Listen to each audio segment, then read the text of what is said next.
Hello అండి. Maggi అంటే పిల్లోళ్ళ దగ్గరికి అంతేస్తారు కదా! మా ఇంట్లో కూడా అంతేను. కాకపోతే ఎప్పుడో డీమార్ట్‌కెళ్ళినప్పుడు అయితే ఒక ప్యాకెట్ తెస్తాను నేను. అయి కూడా ఒక 2 సార్లు చేస్తాను. ఇంక అంతకు మించి ఎక్కువ చేయను. మళ్ళీ ఎప్పుడన్నా 2 నెలలకు ఒకసారి వెళ్తాం కదా! వెళ్ళినప్పుడైతే మళ్ళీ ఒకటి తెస్తాను. ఈ మధ్యలో బయట కూడా అసలు తేను నేను. ఎందుకంటే అంత మంచిది కాదంటారు కదా! అందు గురించి.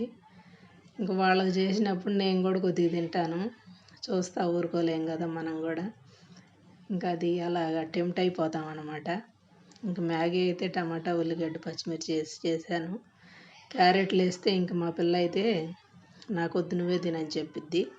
తీయంగా వచ్చిద్దంట అందు గురించి. క్యారెట్లు అయితే వేయలేదు. ఇంక వేరే వెజిటేబుల్స్ ఏం వేసినా కానీ ఇంకా అవన్నీ కూరగాయలు తిన్నట్టుంటుంది, మ్యాగీ తిన్నట్టుండదు. మ్యాగీ అంటే మ్యాగీలాగే చేయాలంట, అసలు ఏం వేయకుండా ఆ మసాలా పొడితోటి. ఇంకేం చేస్తాను చెప్పండి, వాళ్ళ ఇష్ట ప్రకారమే. ఏదో నాకు కొంచెం వేయాలనిపించినవి వేసి ఇంకా అలా అయితే చేసేసాను. మీరే చెప్పండి మ్యాగీ ఎలా ఉందో. వీడియో నచ్చితే ఒక లైక్ ఇవ్వండి, అలాగే కొంచెం ఫాలో అయిపోండి.